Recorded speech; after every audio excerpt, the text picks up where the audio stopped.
साबिक वज़ीर-ए-आज़म इमरान खान को सुप्रीम कोर्ट की जानिब से अस्पताल मुंतकिल करने के हुक्मनामे को आप कैसे देख रहे हैं? क्या अब हम समझ सकते हैं कि कोई थोड़ा लचक का भी आगाज़ है, बातचीत जो है वो भी शुरू हो जाएगी और जो हब्स है वो थोड़ी-सी कम होने लगी है? बिस्मिल्लाहिर्रहमानिर्रहीम। मेरा ख्याल है कि आपने बड़ा खूबसूरत लफ्ज़ इस्तेमाल किया कि हब्स कम होने लग पड़ी है।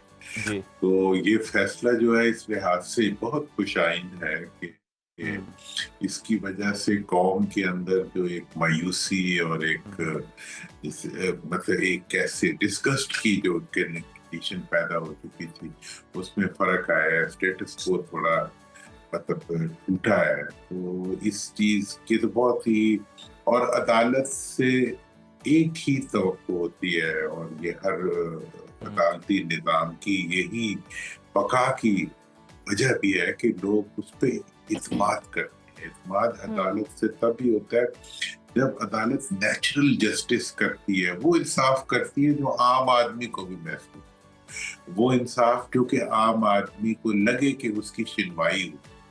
और हुकूमतों के लिए ऐसी वेंट्स जो होते हैं या ऐसी एक सेफ्टी वेल्व होते हुँ, हैं ये सोसाइटी हुँ, के, जो कि एक एक कीमती असासा होते हैं। तो इसके ऊपर तो यकीनी तौर पे मैं कल जब ये फैसला आया इसके बाद लोगों की ओपिनियन वगैरह में देख रहा था, लोगों जी, की मुलाकात भी हो जाती हुँ, है, तो मुझे ये महसूस हुआ कि इसने एक ठंडे हवा के झोंके का काम हुँ, राइट। और हुकूमत की तरफ से इब्तदाई तौर पर इसको इसके बारे में मुस्बत राय आना इस चीज़ की निशानदेही थी कि हुकूमत सेंसिबली ऑपरेट कर। जी, हुँ, लेकिन रात को जो कुछ हुआ उससे पता ये चला कि नाजायज हुकूमत ने नाजायज इकदाम फिर कर दिया। मसला ये है कि हुँ, भाई अगर आवाम थोड़ी खुश हो रही थी जी, हुँ, और पब्लिक में ये ख्याल था, कहाँ कोई रिहा तो नहीं हो गया, तो भी हॉस्पिटल की फैसिलिटी। मैंने तो कहा जैसे इमरान खान साहब के बारे में मैंने कल जी, भी ये बात की कि मैं पहले दिन से हमारे भाई हैं, दोस्त भी हैं, हुँ, मैं उनके बारे में यही कहता रहा हूँ कि वो डायलॉग तो करते रहेंगे जी, लेकिन हुँ, वो डील नहीं। हुँ, तो कल मेरे से दोस्तों ने पूछा तो मैंने कहा ये एक सेटलमेंट हुई है। जी, अच्छा। ये एक हक होता है, हकदार को हक मिल जाए और वो हुँ, नजर आता है कि हुँ, हकदार को हक मिल गया। हक मिल गया। तो हुँ, आपको अच्छा लगता है, कोई फेवर तो नहीं होगी ये, हुँ, इट्स नॉट अ फेवर। हुँ, अगर आप किसी हुँ, मरीज को, जी, हुँ, एक एक्स प्राइम मिनिस्टर को जो जेल में रह रहा है, कैद तनाई में रह रहा है, उसको हुँ, आप, उसको एक तकलीफ है, उसका आप जी, ट्रीटमेंट करा देते हैं, हुँ, तो ये कोई फेवर तो नहीं है, इट्स वाज हिज राइट, बिल्कुल। क्योंकि डिनाइड था हुँ, राइट, हुँ, उसको मिल गया हुँ, तो हुँ, अच्छा हुआ। जी, तो इस लिहाज से ये एक अच्छी सेटलमेंट है। इसके ऊपर हुकूमत का जो बिहेवियर सामने आया है उससे ये लगता है कि हुकूमत के अपने पाँव जो हैं वो जमीन पे तो खैर कभी थे ही नहीं। सही बात। तो हुँ, अब हुकूमत के पाँव जो हैं वो बहुत ज्यादा शेक कर रहे हैं, स्लिप हुँ, कर रहे हैं हुँ, हुँ, और ओके। वो हर चीज जो है उसमें से वो कॉन्स्पिरेसी देखते हैं और अपने लिए जी, खतरा देखते हैं। खतरा तो देख खतरा तो जिस दिन वो आए थे उस दिन पूरे मुल्क को उन्होंने दे दिया था। जी, पूरे अवाम को ने हुँ, उन्हें हुँ, खतरे के तौर पे महसूस हुँ, किया कि ये हुँ, हमारे वोटों के बगैर आ गए। जी, जी, जी। ये है कि अब उन्हें अगर थोड़ा-सा कोई ने और वो against the system of justice आए थे, हुँ, हुँ, अगेंस्ट द सिस्टम ऑफ जी, कॉन्स्टिट्यूशन आए जी, थे, हुँ, हुँ, against the system of democracy आए थे। अब वो आए थे तो वो वो भी तो एक, उसको तो अवाम ने अपने लिए खतरा आवाम ने महसूस अपने किया। लिए खतरा बेशक। महसूस अब अगर थोड़ा-सा हुँ, टुवर्ड्स जस्टिस मूव हुँ, कर रहा है सिस्टम, हुँ। तो उन्हें उसमें खतरा महसूस बिल्कुल, होता बिल्कुल है। तो दुरानी ये साहब, तो खतरा एक महसूस होता है और फिर सिचुएशन सेम नहीं रहती है, कभी कोई आ जाता है तो फिर कभी कोई आ जाता है और फिर खतरा तो कोई ना कोई महसूस करता ही रहता है, सिचुएशन बदलती नहीं है। अगर हम अदालत की बात कर लें, वाज़ेह तौर पर कहा गया है कि सेहत या मेडिकल रिपोर्ट्स पर सियासत की गई तो सहूलत वापस ले ली जाएगी। आपके ख़्याल में पीटीआई इस शर्त पर कहाँ तक पूरा उतर पाएगी? मेरा ख्याल ये है कि पीटीआई तो पूरा उतर पाएगी लेकिन हुकूमत पूरी कोशिश करेगी कि पीटीआई को डाइवर्ट करे और हुकूमत के पास काफी जराए होते हैं हुँ, तो जिसके जरिए हुँ, किसी को भी झंडा दे के कोई भी हरकत करवा सकते हैं। इस लिहाज से फॉल्स ऑपरेशंस तो हुकूमत करेगी इस काम में, और वो अभी भी मतलब वो किस तरीके से इसको आगे लेके चलते हैं ये भी अभी देखना होगा। लेकिन एक बात मैं बता दूं आपको कि ये हुकूमत के लिए रेड कार्ड तो नहीं है, येलो कार्ड तो दिखा दी सामने कि भाई तुम जो है तुम्हारी ये जो इस वक्त की जो एग्जिस्टेंस और परफॉर्मेंस है वो तुम्हें रेड कार्ड की तरफ लेके जा रही है। तो अब इस चीज को हुकूमत समझ ले तो अच्छा है, ना समझे तो फिर हुकूमतें अक्सर समझा तो नहीं करती। पावर जो होती है वो इंसान को सही फैसलों तक पहुंचने में मदद नहीं करती, रुकावट पैदा करती है अगर वो इलिजिटिमेट पावर। तो अब वो तो है इनका, तो उससे हम क्या करते हैं। अच्छा दुरानी साहब, अगर हम देखें इस सारे मामले में आप भी हमेशा बात करते रहे हैं कि डायलॉग का जो दरवाज़ा है वो खुला रहना चाहिए, कोई प्लेयर जो है वो माइनस नहीं हो सकता, सबकी हकीकत को तस्लीम करना चाहिए। कुछ आपकी एफर्ट्स भी हैं, वो अगर आप खुद बात करें उस पर तो ज़्यादा बेहतर होगा, लेकिन मालूम तो सबको है। तो सर अब जब ये डायलॉग होने जा रहा है, मतलब आप बात देखें, आपको हुकूमत को इस मामले में भी मसला है कि बात क्यों हो रही है इनके साथ, हालांकि आपने तो बैकडोर चैनल जो है वो इमरान खान की हुकूमत के बानी तहरीक इंसाफ की हुकूमत के 1 साल बाद ही आपका खुल गया था, आप एतराफ़ भी करते हैं। अब अगर 3 साल बाद उनके साथ बातचीत होना शुरू हुई है और उनके साथ भी डायलॉग के जरिए मामला को आगे बढ़ाया जा रहा है, जो कि बड़ा पॉजिटिव है, ख्वाजा साद रफीक जैसा शख्स जो है वो इसको वेलकम कर रहा है नून लीग से, तो हुकूमत क्यों इस तरह के बयान दे रही है? नवाज शरीफ के जो करीबी साथी हैं, सेनेटर हैं, वो क्यों इस तरह की साजिश की बातें कर रहे हैं?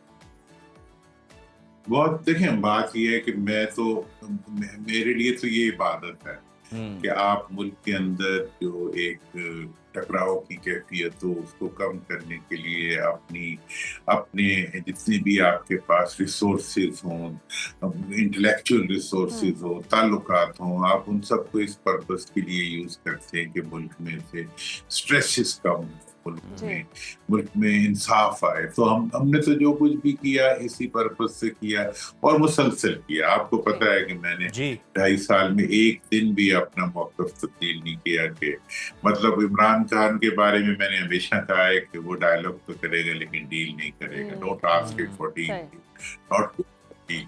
हमें एक लंबे अरसे बाद एक ऐसा फर्द मिला है या एक ऐसा लीडर है जो कि डील नहीं कर रहा, मुल्क से भाग नहीं रहा, मुल्क को छोड़ कर रहा, मुल्क के अवाम के साथ खड़ा है। और देखें, इब्तला तो है, मुश्किल तो है, आंखों में आंसू तो आ सकते हैं हमारे भी और उसके फैमिली के लोगों के भी आते होंगे देख के, लेकिन ये तो इस रास्ते की आजमाइशी होती है जिनको वो उठा रहे हैं, ठीक है। अच्छा, अब जो सूरत हाल पैदा होगी, और फिर ये बात थी कि अब इलेक्शन के दिन से मैंने हमेशा कहा है कि इस तरह के फॉर्मेट में जो हुकूमतें आती हैं वो थोड़े अरसे बाद डेड वेट बन जाती हैं। इसके अलावा जो दूसरी बात थी वो ये है कि चलो अगर वो हुकूमतें परफॉर्म करना शुरू कर दें, अब जैसे मार्क और पूरी दुनिया के अंदर जो है अल्लाह ताला ने हमें एज ए कौम इज्जत दी, लेकिन क्या सलूक किया उस इज्जत के साथ, इस मतलब आवाम के लिए उस इज्जत को अजाब बना दिया। मतलब ये है कि और पूरे का पूरा जो टैक्सेशन का लोड था अपनी इस कौम के मिडिल क्लास और लोअर क्लास के शोहदा कुर्बानियों से हासिल वाली इज्जत को इन्होंने उन्हीं की CD 70 पे लोड कर दिया कि तुम ही टैक्स करो। मतलब इस वक्त जो लेवी की सूरत में, बिजली की कीमत की सूरत में, जो गैस की कीमत की सूरत में, हम तमाम in the I of the I strong, मतलब सोल्यूशन की आई में बैठ हम जो कुछ भी कर रहे हैं उसके बावजूद हमारी कौम दुनिया का महंगा तरीन मतलब टैक्सेशन के निज़ाम।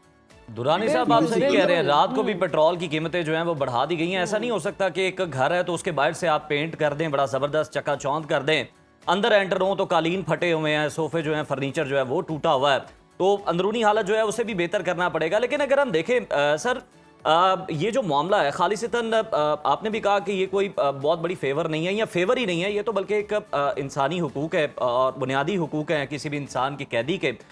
इसमें साजिश की बू क्यों इन्हें आ रही है? कहते हैं कि जी इधर से जमात इस्लामी जो है वो एहतजाज कर रही है और मुल्क के मुख्तलिफ शहरों में एहतजाज कर रही है, इधर से ये मामला हो गया है, तो ये सारी कड़ियाँ क्यों जोड़ी जा रही हैं? लेकिन खालिसतन ये सेहत का मामला है बानी। वो चोर की दाढ़ी में तिनका सुना है ना जी, जी। मतलब ये है कि वो तो गिल्ट जो होता है, अपना गिल्ट जो, ये जो चोर हो वो सारी दुनिया को चोर समझता है, जो साक्षी हो वो सारी दुनिया को साक्षी। दुरुस्त। तो बहन इनका भी यही हाल है कि इनकी अपनी जो रॉन्ग डूइंग्स हैं, इनकी अपनी जो मतलब जो इनके गलत इक़दामात हैं, वो इनको रात को आके ख्वाब में वो कहते हैं कोई कातिल हो ना तो वो कत्ल तो छुप जाए तो, लेकिन वो अपने आप पे तो नहीं छुप सकता ना।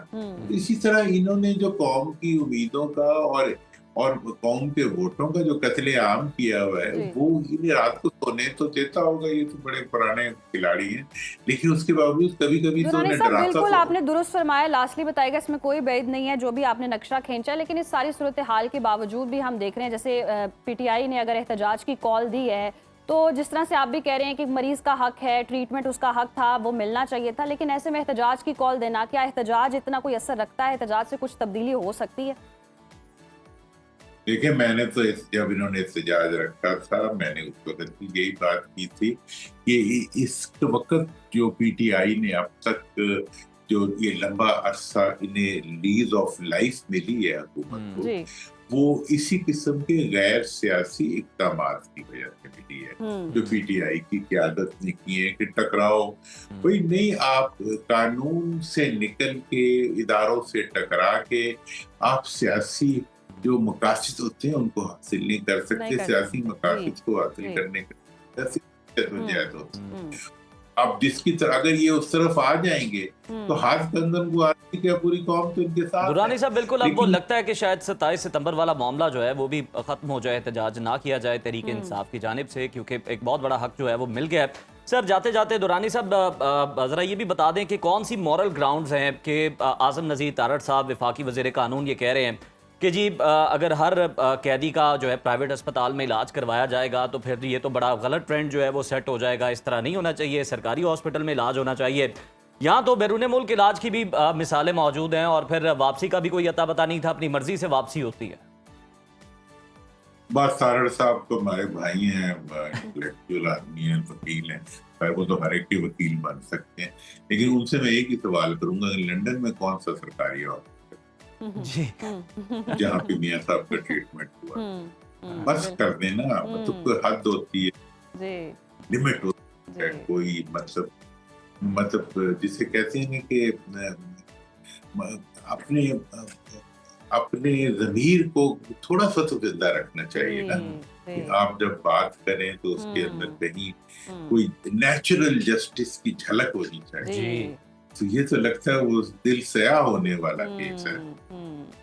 बिल्कुल, अवाम के सब सामने ही है और अवाम देखना भी चाह रही है कि क्या इंसाफ किया जाएगा इनकी जानिब से कि नहीं किया जाएगा। और जिस तरह के बयानात आ रहे हैं वाकई अफसोसनाक भी हैं और मायूसी भी होती है सुनकर। बहुत शुक्रिया मोहम्मद अली दुरानी साहब आपके वक्त का।